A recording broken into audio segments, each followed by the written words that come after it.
ഒരു കഥ പറയട്ടെ.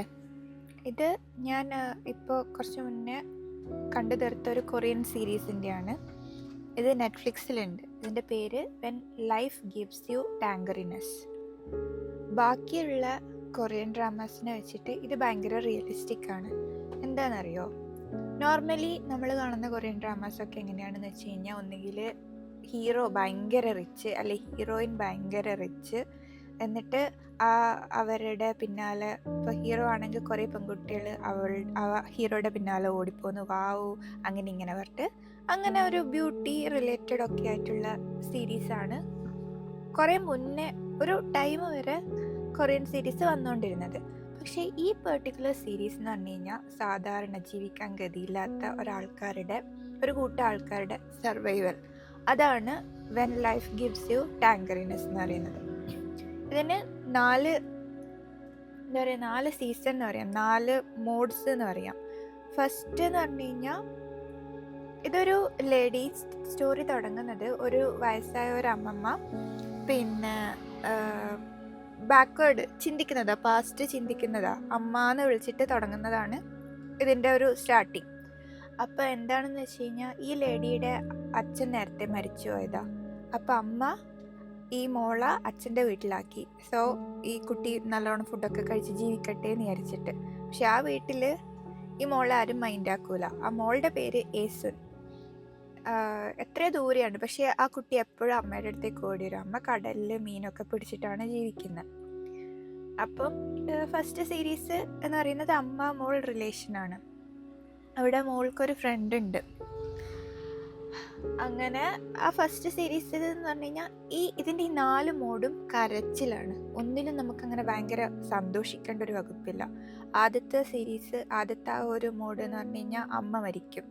അമ്മ മരിച്ചിട്ട് മോള് ഈ അച്ഛൻ്റെ അതായത് രണ്ടാനച്ഛൻ്റെ 2ാം ഭാര്യനെ നോക്കണം, അതുപോലെ അനിയന്മാരെ നോക്കണം. അങ്ങനെ ജീവിതം മുന്നോട്ട് കൊണ്ടുപോകാനുള്ള ഒരു കഷ്ടപ്പാട്.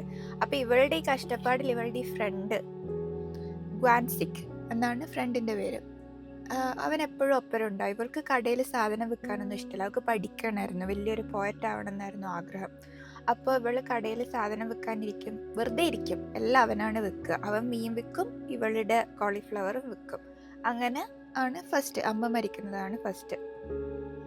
സെക്കൻഡിൽ വരുന്നത് സെക്കൻഡ് സെറ്റ് എന്ന് പറഞ്ഞു കഴിഞ്ഞാൽ ഇവള് പൈസക്കാരനെ കല്യാണം കഴിക്കാൻ വേണ്ടി പോകും ഏസുൻ. പക്ഷെ ആ മൊമെന്റിലാണ് അവൾക്ക് മനസ്സിലാകുന്നത് ഈ ഗ്വാൻസിക്കാണ് അവളുടെ ലവ് ഓഫ് ലൈഫ്. എന്നിട്ട് ഗ്വാൻസിക്കുമായിട്ട് അവൾ ഒളിച്ചോടിപ്പോയി തിരിച്ച് നാട്ടിൽ വന്നല്ല, പോലീസ് കേസ് കൊടുത്തിട്ട് വീട്ടുകാർ പോലീസ് കേസ് കൊടുത്തിട്ട് കണ്ടുപിടിക്കുന്നതാണ്. എന്നിട്ട് ഇവരെ നാട്ടിലേക്ക് കൊണ്ടുവന്നു. അപ്പം നാട്ടിലേക്ക് കൊണ്ടുവന്നിട്ട് ഈ ഗ്വാൻസിക്ക് എന്ന് പറഞ്ഞു കഴിഞ്ഞാൽ അവളുടെ ഫാമിലിനെ കമ്പയർ ചെയ്യുമ്പോൾ കുറച്ച് റിച്ചാണ്. ഇതും ഭയങ്കര റിച്ച് അല്ല, അവൾ കമ്പയർ ചെയ്യുമ്പോൾ. അപ്പോൾ ഈ ഗ്വാൻസിക്കിൻ്റെ അമ്മ ഏസുൻ്റെ അടുത്ത് പോയിട്ട് പറയും, നിന്നെ കെട്ടിയ അവൻ്റെ ലൈഫൊക്കെ ഫുൾ സ്പോയിലായിപ്പോൾ, നീ എന്തിനാ അവൻ്റെ ലൈഫ് നശിപ്പിക്കുന്നത്, എനിക്ക് ഒഴിഞ്ഞു പൊക്കൂടെ എന്നൊക്കെ പറഞ്ഞ് കുറേ പറഞ്ഞതിൻ്റെ പേരിൽ ഇവൾ എന്ത് ചെയ്യും, ഗ്വാൻസിക്കുമായിട്ട് അകലാൻ തുടങ്ങും. എന്നിട്ട് ഇവള് വേറൊരു റിച്ചായ ഒരാളെ കല്യാണം കഴിക്കാൻ വേണ്ടി പോകും. അപ്പം ഇവള് ഒഴിവാക്കിയത് കൊണ്ട് ഇവൻ എന്ത് ചെയ്യും, ഇവൻ നന്നായിട്ട് അത്ലറ്റിക് റിലേറ്റഡ് ഐറ്റംസിലൊക്കെ അടിപൊളിയാവും. അപ്പം ഇവൾ ഒഴിവാക്കിയല്ലോ, ഇവൻ എന്ത് ചെയ്യും, ടൗണിൽ പോയിട്ട് അതൊക്കെ അവൻ്റെ പഠിപ്പൊക്കെ ശരിയാക്കി സ്പോർട്സിലൊക്കെ അടിപൊളിയാകണം എന്നുള്ളതിന് വേണ്ടിയിട്ട് അവൻ്റെ ട്രെയിനറിൻ്റെ കൂടെ പോവും. അതും ഫോഴ്സ്ഫുള്ളി പോകുന്നതാണ്, അവന് ഇഷ്ടമുണ്ടായിട്ട് പോകുന്നതൊന്നുമല്ല. അപ്പം ആ മൊമെൻറ്റിലാണ് ഈ കപ്പൽ എടുക്കുമ്പോഴാണ് ഇവള് തിരിച്ചറിയുന്നത് എനിക്ക് അവനില്ലാണ്ട് പറ്റില്ല. എന്നിട്ട് ഇവൾ ഓടി വരും. അപ്പോഴേക്ക് കപ്പൽ വിട്ട് കുറേ ദൂരമായിട്ടുണ്ടാവും. അപ്പോൾ ഇവനിങ്ങനെ എന്തോ ചുമ്മാ തിരിഞ്ഞു നോക്കുമ്പോൾ അവൾ അവിടെ നിന്ന് കരയിൽ നിന്ന് കരയുന്നത് കാണും. എന്നിട്ട് അത്രയും ഇതൊക്കെ കുറച്ച് അവിശ്വസനീയമാണ്, എന്നാലും അത്രയും ഗ്യാപ്പുള്ള ആ കടലിലേക്ക് അവനെടുത്ത് ചാടും. എന്നിട്ട് നീന്തി വന്ന് ഇവളുടെ അടുത്തേക്ക് എത്തും. ഇത് നമ്മളിപ്പോൾ വിചാരിക്കും ഓവറല്ലേ, പക്ഷേ കോമഡി എന്താണെന്നറിയോ, ഇത് റിയൽ സ്റ്റോറിയാണ്, ഇത് നടന്നിട്ടുള്ളതാണ്.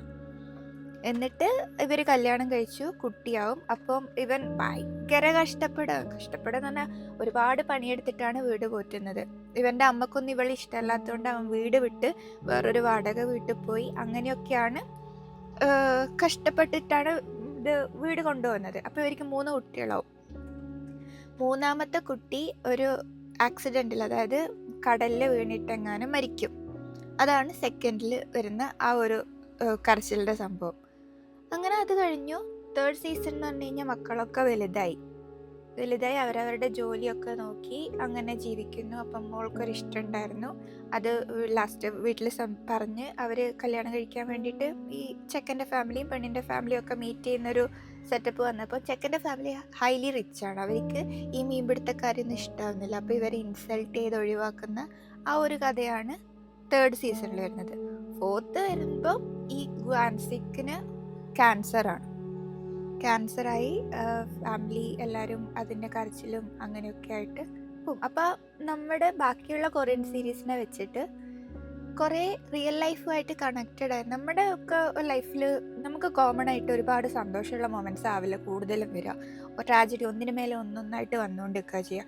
ഏകദേശം അതുപോലെ കണക്റ്റഡ് ആയിട്ടുള്ള ഒന്നാണ് ഈ പറയുന്ന ലൈഫ് ഗിവ്സ് യു ടാങ്കറിനെസ്.